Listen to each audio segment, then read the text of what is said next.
Hello student, welcome to my YouTube channel pharmacy Mithilesh. जैसा कि दोस्तों हम लोग पढ़ रहे थे फार्माकोलॉजी चैप्टर 2, जिसमें हमने पिछले लेक्चर में कोलिनर्जिक ड्रग पूरी तरह से ख़त्म कर लिया था। तो आज हमारा लेक्चर नंबर 2 है। इसमें हम पढ़ेंगे anti cholinergic drug.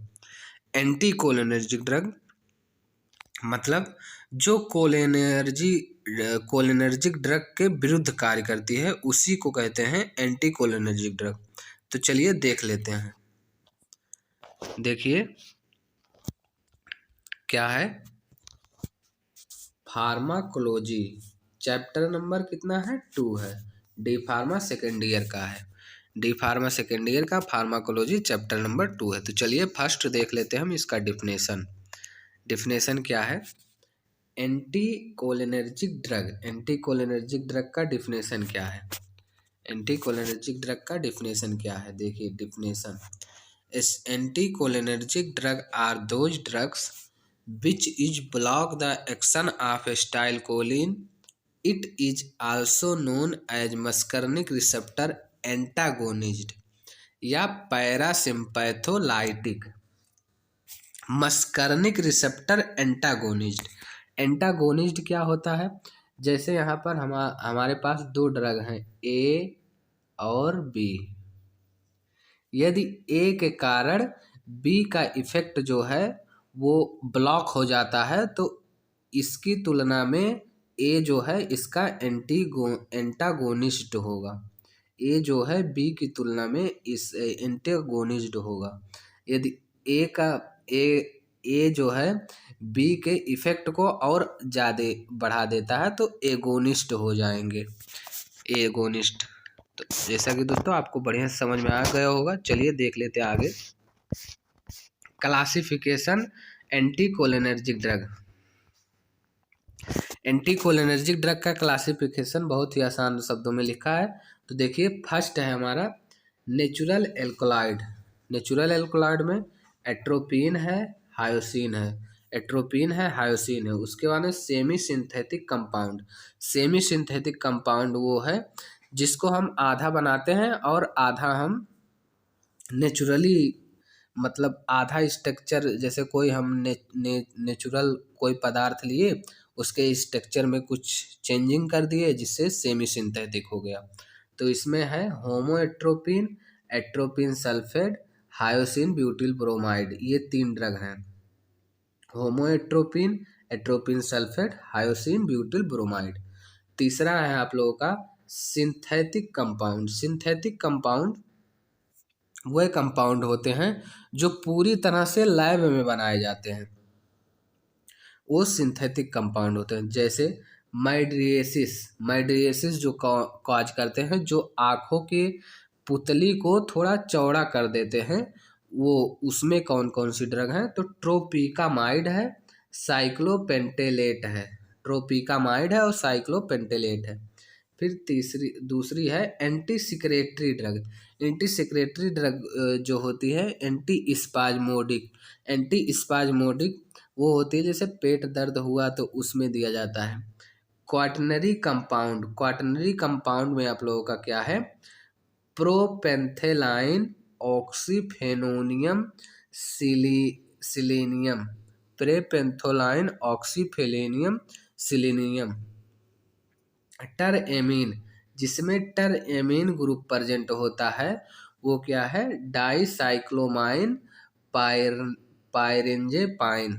Dicyclomine pirenzepine. Dicyclomine pirenzepine. Anti Parkinson. Anti Parkinson drug क्या होता है? एंटी पार्किंसन ड्रग वही ड्रग होते हैं जो पार्किंसन डिजीज को ट्रीट करते हैं। जैसे प्रोसाइडिन, बेंजोपिन, बाइपेरिडीन, डोपामाइन, लिवोडोपा। ये सब ड्रग जो है एंटी पार्किंसन ड्रग है। तो आशा करता हूँ आपको क्लासिफिकेशन बहुत बढ़िया समझ में आया होगा। तो देखिए एक बार क्या क्या है इसमें। फर्स्ट है नेचुरल एल्कोलाइड में एट्रोपिन है, हायोसिन है। दूसरा है सिंथेटिक कंपाउंड। सिंथेटिक कंपाउंड में होम एट्रोपिन है, एट्रोपिन सल्फेट है, हायोसिन ब्यूटिल ब्रोमाइड है। तीसरा है सिंथेटिक कंपाउंड, सिंथेटिक कंपाउंड में फर्स्ट है माइड्रियसिस, माइड्रियसिस में ट्रोपिकामाइड है। एंटी सिक्रेटरी एंटी स्पाज्मोडिक है। क्वाटनरी कंपाउंड में प्रोपेंथेलाइन है, सीडीनियम है। टर्नएमीन्स में डाइसाइक्लोमाइन है, प्रिंजेपाइन है। एंटी पार्किंसन डिजीज में प्रोसाइडेडाइन है, ब्यूट्रोपिन है, डोपामाइन है, लिवोडोपा है। तो चलिए आगे देख लेते हैं बेसिकली फार्माकोग्नोस्टिकल एक्शन क्या क्या होगा एट्रोपिन का। चलिए देख लेते हैं। Atropine, atropine often from atropine belladonna, Atropa belladonna. जो एट्रोपिन होता है वो प्राप्त किया जाता है एट्रोपा बेलाडोना से। एट्रोपा बेलाडोना एक प्रकार का पौधा होता है जिससे हमें प्राप्त किया जाता है। Atropine block the muscarinic effect of acetylcholine, atropine जो होता है वो स्टाइलकोलिन जैसे रिसेप्टर से बाइंड हो रहा था, न्यूरोह्यूमोरल ट्रांसमीटर में हमने पढ़ाया था। यहाँ पर था आप लोगों का, ये था क्या प्री साइनेप्टिक और ये नीचे था पोस्ट साइनेप्टिक। तो प्री साइनेप्टिक से जब स्टाइलकोलिन रिलीज होता था तो मस्कर्निक और निकोटेनिक रिसेप्टर से बाइंड होता था। तो ये बाइंड को ब्लॉक कर देता है। ये एट्रोपिन पहले ही, उसके पहले जैसे स्टाइलकोलिन यहाँ से रिलीज हुआ तो उसके पहले ही आके एट्रोपिन यहाँ पर बाइंड हो जाएगा, इन दोनों रिसेप्टर से एट्रोपिन बाइंड हो जाएगा। तो ये बाइंड नहीं हो पाएगा स्टाइलकोलिन, तो अपना इफेक्ट शो नहीं कर पाएगा। तो यही करते हैं, एट्रोपिन जो होता है वो बाइंड हो जाता है स्टाइलकोलिन के जगह पर, जिसके वजह से स्टाइलकोलिन अपना इफेक्ट शो नहीं कर पाता है। इसीलिए इसे कहते हैं anticholinergic drug. Atropine block the all type of muscarinic receptor, atropine जो है equally all type muscarinic receptor को ब्लॉक कर देता है। स्मूथ मसल्स में, स्मूथ मसल्स पे क्या क्या इफेक्ट होगा एट्रोपिन का? On the gastrointestinal tract, the effect of atropine depend on the functional activity, functional activity depend होता है गैस्ट्रोइंटेस्टाइनल ट्रैक के इफेक्ट पर। It does not effect normal peristaltic movement, या peristaltic movement, normal peristaltic movement जो होता है वो वैसा इफेक्ट नहीं देता है। It also block excessive activity produce by cholinergic agent on bronchial, it is relax the smooth muscle, यह रिलैक्स प्रदान करता है। स्मूथ मसल्स को क्या करता है? रिलैक्स करता है, स्मूथ मसल्स को रिलैक्स प्रदान करता है। आगे देखिए सिक्रीशन। अब इस पे बेसिकली हम लोग दूसरा देखेंगे, सिक्रीशन पर क्या इफेक्ट पड़ता है, क्या क्या सिक्रीट आउट करेगा, क्या क्या बाहर करेगा, सिक्रीशन पर क्या क्या इफेक्ट पड़ता है। तो देखिए secretion, atropine decrease all type secretion under the cholinergic influence, मतलब कोलिनर्जिक ड्रग के कारण जो जो सिक्रीशन, जैसे गैस्ट्रिक सिक्रीशन बढ़ जाएगा, सलाइवेशन बढ़ जाएगा, तो ये बढ़ाएगा कोलिनर्जिक ड्रग। तो ये क्या करेगा, जब स्टाइलकोलिन को ब्लॉक कर देगा तो इसके सिक्रीशन को डिक्रीज करेगा। तो atropine decrease all type of secretion under cholinergic influence, it decrease salivation secretion, also secretion of nose firings and bronchial, ये सलाइवेशन जैसे मुंह से लार बनना कम करता है। फिर नोज जो आपका बहता है, जैसे नेटा निकलता है, उसको भी कम करता है। फायरिंग्स या गले में कुछ फंसा है उसको भी कम करता है, वहाँ पर मतलब उसको सिक्रीशन को कम करता है। ब्रोंकियल, ये आपके लंग्स में जो निकलता है, इम्यून सिस्टम निकालता है प्रतिरोध के लिए, उसको भी कम करता है, जिसको खराश बोलते हैं देसी भाषा में या भोजपुरी भाषा में। It is also inhibit sweet secretion, यह स्वीट सिक्रीशन को इनहिबिट करता है, यह स्वीट सिक्रीशन को इनहिबिट करता है। जैसे आपको पसीना बहुत ज़्यादा है तो पसीने को कम करेगा। It is also decrease volume of total acidity of gastric secretion but it does not affect milk secretion, यह जो है गैस्ट्रिक सिक्रीशन को तो कम करता है, लेकिन यदि जो महिला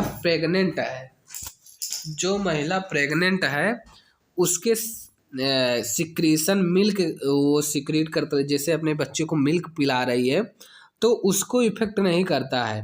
वो मिल्क जो है उसको इफेक्ट नहीं करता, उसको कम नहीं करेगा, वो जितना निकल रहा था उतना ही निकलेगा, उसको इफेक्ट नहीं करता है और बाकी एसिडिटी को कम कर देता है।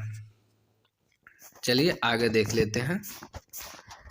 इफेक्ट ऑफ आई, आई पे क्या इफेक्ट होता है? Atropine produce mydriasis, dilate of pupil. Atropine जो है माइडिएसिस कॉज करता है। In this condition the radial muscles is contact and circular muscle is dilate. जैसे आपका आँख क्या है, यही है, तो यहाँ पर होते हैं आपकी पुतली, तो ये जो है यहाँ पर होती है एक रेडियल मसल, ये जो पाई हमने बनाई है ये क्या है? Radial muscle. तो ये रेडियल मसल जो होती हैं वो डायलेट हो जाती हैं, रेडियल मसल जो होती हैं वो कॉन्ट्रैक्ट होने लगती हैं, और ये जो सर्कुलर मसल्स होती हैं जो गोले में है वो डायलेट होने लगती है। तो आपका धीरे धीरे करके ऐसे जब वो रेडियल होगा तो ये उकरेंगी तो धीरे धीरे ये चौड़ी होती जाएंगी। तो इसी तरह से आपका होता है, ये कॉज करती हैं माइड्रिएसिस। माइड्रिएसिस माने पुतली का बड़ा होना। Increase the intra ocular pressure को इंक्रीज करती हैं। आगे देखिए, कार्डियोवैस्कुलर सिस्टम पे क्या इफेक्ट पड़ता है? Atropine intently decreases the heart rate due to stimulate vagal centre following by tachycardia due to peripheral vagal block S A node. ये जो एट्रोपिन होता है वो डिक्रीज करता है, हार्ट रेट को डिक्रीज करता है, क्योंकि ये वेगल सेंटर को, हृदय के वेगल सेंटर को ब्लॉक कर देता है, जिससे ट्रेकिकार्डिया और पेरिफेरल वेगल को एसे नोड को ब्लॉक कर देता है। In therapeutic doses atropine completely block peripheral vasodilation and decrease BP produced by cholinergic agent। यह जो है completely ब्लॉक कर देता है पेरिफेरल नर्वस को और डायलेट कर देता है, एंड बीपी को डिक्रीज करता है कोलिनर्जिक ड्रग की तरह। In higher dose atropine produce increase in BP. यदि हम एट्रोपिन को हायर डोज में देंगे, लो डोज में देंगे तो बीपी को घटाएगा, हायर डोज में देंगे तो बीपी को बढ़ाएगा। थेराप्यूटिक यूजेज, इस यूजेज कहाँ किस किस डिजीज के ट्रीटमेंट में हम इसको दे सकते हैं? तो therapeutic uses, to treat the peptic ulcer में दे सकते हैं, बिलियरी एंटी स्पाज्मोडिक में दे सकते हैं, pre anaesthesia drug, anaesthesia surgery के दौरान जब हमें एनेस्थीसिया देते हैं उसके पहले दे सकते हैं। इंडिकेशन मतलब होता है किस किस जगह पे हम दे सकते हैं इंडिकेशन। तो इंडिकेशन में आपका है इंसेक्टिसाइड पॉइजनिंग, यदि कोई आपको कुछ काट लिया है तो उसके पॉइजनिंग में देंगे। फिर bradycardia before surgery in decreases secretion spasm stomach. यदि जो है ब्रेडिकार्डिया सर्जरी के पहले आपको ब्रेडिकार्डिया हो गया है और डिक्रीज है सिक्रीशन, स्पाज्म का सिक्रीशन डिक्रीज है, तो उसमें देते हैं। कॉन्ट्रा इंडिकेशन, किस किस डिजीज में हम इनको नहीं दे सकते हैं? हाइपर सेंसिटिविटी है, मतलब कोई भी दवा हम देते हैं उसको तो रिएक्शन कर जाती है, उसमें हम नहीं दे सकते हैं। जीआई ऑब्स्ट्रक्शन, यदि उसको गैस से रिलेटेड या कुछ प्रॉब्लम है, जीआई ऑब्स्ट्रक्शन मतलब जैसे स्मॉल इंटेस्टाइन है तो उसमें कुछ रुकावट फंसा हुआ तो उसमें नहीं दे सकते हैं। अल्सरेटिव कोलाइटिस में नहीं दे सकते हैं। माइस्थेनिया ग्रेविस में नहीं दे सकते हैं। अस्थमा में नहीं दे सकते हैं, अस्थमा में देंगे तो और जो ब्रोंकियाई है उसको पतला कर देगा, तो जिससे हमें सांस लेने में दिक्कत होगी। प्रेगनेंसी में नहीं दे सकते हैं। Lacrimal liver disease, lacrimation liver disease में भी नहीं दे सकते हैं। आगे देखिए डोज, डोज हम कितना कितना देंगे। डोज इंसेक्टिसाइड पॉइजनिंग, इंसेक्टिसाइड यदि पॉइजनिंग है तो कितना देंगे। एडल्ट और चाइल्ड में आईएम या आईवी रूट से देंगे 2 mg। Hourly unit muscarinic symptom disappear, जब तक मस्कर्निक सिम्टम डिसअपेयर नहीं हो जाता। उसके बाद में pre surgery, pre surgery surgery के पहले एडल्ट को सबक्यूटेनियस IVIM 0.4 या 0.6 mg बिफोर एनेस्थीसिया से पहले दिया जाता है। चाइल्ड को 0.1 से 0.4 mg half hour before surgery, surgery के पहले हाफ आवर के पहले, सर्जरी के हाफ आवर के पहले 0.1 या 0.4 mg चिल्ड्रन को दिया जाता है। आगे देखिए साइड इफेक्ट, इसके क्या क्या साइड इफेक्ट हैं। साइड इफेक्ट डिक्रीज स्वीटिंग, यह स्वीट पसीने को कम करता है। ड्राई स्किन, स्किन को ड्राई करता है। ड्राई रेसेस, यह ड्राई रेसेस कॉज करता है। ब्लर विजन, देखने में दिक्कत होती है। नोजिया वोमिटिंग, यह नोजिया कॉज करता है या वोमिटिंग को। अल्टरनेटिव टेस्ट, मतलब आपको टेस्ट जो है, जो कुछ भी खाएंगे तो टेस्ट आपको सही नहीं लगेगा। इंसोम्निया की कंडीशन आ जाएगी, नींद नहीं आएगा बढ़िया से। हेडक, हेडक आपको हेडक रहेगी। कंफ्यूजन हो सकता है। रेटिनल ऑफ यूरिनरी, आपके जो सोडियम लेवल का डिहाइड्रेशन हो जाएगा, इसमें दिक्कत हो सकती है। ये सब उसके साइड इफेक्ट हैं। तो आशा करता हूँ मेरे द्वारा समझाया गया सभी टॉपिक आपको बहुत बढ़िया से समझ में आया है। इस समझ में आया है तो मेरे वीडियो को लाइक एवं मेरे चैनल को सब्सक्राइब कर लीजिए।